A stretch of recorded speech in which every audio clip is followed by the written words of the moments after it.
Hari itu adalah hari musim panas yang cerah di bulan Juli 1518 di kota Strasbourg yang indah di Alsace, bagian dari Prancis modern. Kisah misterius kita dimulai dengan seorang wanita bernama Trovia. Seperti yang diceritakan dalam kisah ini, pada suatu ketika tiba-tiba dia keluar ke jalan dan mulai menari. Masalahnya, sepertinya dia tidak menikmati menari. Dia bahkan tidak mendengarkan musik apapun di latar belakang. Ini lebih terlihat seperti serangkaian gerakan yang tidak terkendali. Apa yang membuat wanita ini berperilaku sedemikian aneh? Terlebih lagi, mengapa begitu banyak orang yang mengikuti jejaknya pada hari-hari dan minggu-minggu berikutnya? Sekelompok kecil orang yang awalnya berkumpul di sekitar Trovia terus menari di luar ruangan meskipun cuaca sangat panas. Mereka menggerakkan tangan mereka dengan liar dan mengayunkan tubuh mereka. Bahkan ketika pakaian mereka mulai basah kuyup oleh keringat, mereka menari sepanjang malam hingga keesokan harinya. Meskipun kelelahan, lapar, haus, dan sakit di kaki, mereka terus menari selama berhari-hari tanpa henti. Seiring berjalannya waktu, semakin banyak orang yang ikut menari. Pada satu titik, diperkirakan ada ratusan orang yang ikut serta. Semuanya bergerak dengan cara yang sama hebohnya. Supaya jelas, ini bukanlah sebuah pesta dansa di klub yang biasa kita temui akhir-akhir ini. Orang-orang tampak seperti bergerak tanpa persetujuan mereka. Tarian terus berlanjut bahkan ketika beberapa orang mulai pingsan di depan para penonton yang ketakutan. Pihak berwenang harus turun tangan tentunya, tetapi mereka tidak bisa menjelaskan mengapa fenomena tarian aneh ini bisa terjadi. Sampai hari ini, kita belum menemukan penyebab dari kejadian misterius ini yang berlangsung selama 3 bulan. Kita bisa melihat faktanya sebagai permulaan. Bahkan para dokter setempat pada saat itu tidak benar-benar tahu apa yang sedang terjadi. Kebanyakan dari mereka bingung dan hanya bisa menjelaskannya sebagai akibat dari sesuatu yang mereka sebut darah panas. Mereka mengira bahwa hal ini mirip dengan demam. Mungkinkah ini adalah nenek moyang dari demam disco? Tidak mungkin. Saat ini, dengan semua teknologi dan informasi yang tersedia, hal itu tidak masuk akal sama sekali. Demam saja tidak membuat orang menari. Para dokter dan pemerintah setempat berpikir bahwa cara terbaik dan satu-satunya untuk menyembuhkan perilaku ini adalah dengan membuat mereka menari sampai demam ini, dorongan ini, hilang begitu saja. Penduduk setempat bahkan mendirikan panggung dan membawa penari profesional bersama dengan sebuah band untuk menyediakan musik.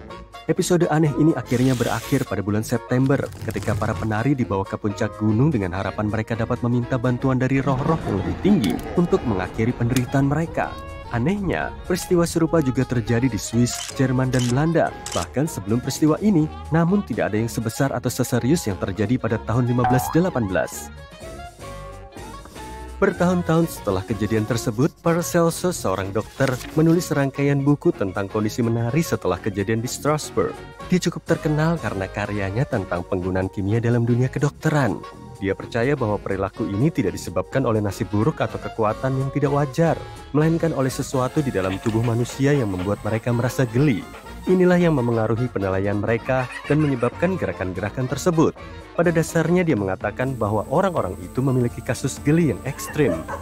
Beberapa ilmuwan telah mengklaim selama bertahun-tahun bahwa kegilaan menari disebabkan oleh beberapa jenis makanan yang mungkin telah dimakan orang yang bisa membuat mereka sakit. Beberapa dari mereka bahkan menyatakan bahwa penyebabnya mungkin adalah jamur yang disebut ergot. Jamur ini tumbuh pada biji-bijian yang digunakan untuk memanggang roti dan memiliki bahan kimia yang dapat secara serius mempengaruhi penilaian orang. Orang lain tidak percaya bahwa hal ini mungkin terjadi karena orang tidak dapat menari selama berhari-hari hanya karena terpapar jamur ini. Selain itu, tidak semua orang akan bereaksi dengan cara yang sama. Wabah tarian yang tidak terkendali juga terjadi di daerah dengan iklim dan tanaman yang berbeda. Sangat tidak mungkin bahwa jamur ini akan hadir di semua lokasi itu. Teori lain dikemukakan oleh John Waller, seorang sejarawan medis Amerika yang berpendapat bahwa fenomena menari pada tahun 1518 disebabkan oleh sesuatu yang jauh lebih sederhana, orang-orang yang stres. Dia menunjukkan bahwa jenis perilaku seperti ini dapat terjadi ketika orang berada di bawah banyak tekanan. Akibatnya, mereka mulai percaya pada hal-hal yang menakutkan dan berperilaku tidak biasa. Jika kita melihat informasi yang kita miliki dari masa lalu, sejujurnya orang-orang di Strasbourg memiliki banyak hal yang perlu dikhawatirkan. Jika cuaca buruk, hasil panen mereka akan terpengaruh, sehingga makanan seringkali langka. Waller juga berpendapat bahwa orang-orang juga cukup percaya tahayul. Penduduk setempat di Strasbourg percaya bahwa jika mereka tidak membuat roh yang lebih tinggi senang, mereka akan dipaksa menari untuk membayar ketidaktaatan mereka.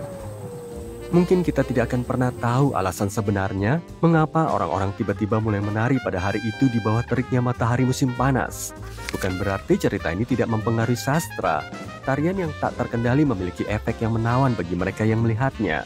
Ide ini juga ditampilkan dalam dongeng terkenal berjudul Sepatu Merah yang ditulis oleh pengarang Denmark, Hans Christian Andersen. Cerita ini menyebutkan sepasang sepatu merah khusus yang memaksa pemakainya untuk menari sampai mereka tidak bisa menahannya lagi.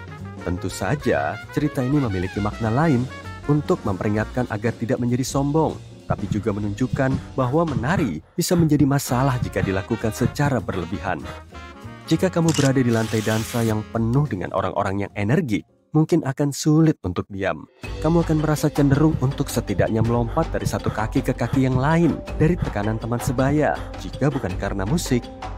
Namun jangan lupa, menari bisa berarti lebih dari itu. Musik dan tarian adalah bagian penting dari kehidupan sehari-hari di banyak budaya di seluruh dunia. Dan tidak ada tempat lain di dunia ini di mana tarian lebih dihargai daripada di Afrika. Dalam budaya-budaya ini, tarian bercerita dan bukan hanya untuk bersenang-senang. Tarian berbicara tentang sejarah, menunjukkan emosi, dan membantu menyatukan orang-orang. Banyak suku Afrika yang terkenal dengan tarian mereka, seperti suku Maasai di Tanzania dan Kenya, dan suku Zulu di Afrika Selatan. Di sebagian besar desa-desa di Afrika, semua orang menari mengikuti irama drum, dan seluruh masyarakat bergabung dengan bernyanyi dan bermain bersama. Yang istimewa dari budaya Afrika adalah tariannya yang polisentris. Artinya, bagian tubuh penari yang berbeda bergerak mengikuti irama musik yang berbeda. Hal ini membuatnya unik namun rumit untuk dipelajari dan bisa memakan waktu lama untuk menguasainya. Meskipun berbagai kelompok orang di Afrika melakukan jenis tarian ini, masih ada banyak perbedaan di antara mereka. Jenis tarian istimewa lainnya membawa kita ke benua yang berbeda. Tarian ini disebut haka dan merupakan tarian tradisional suku Maori dari Selandia Baru.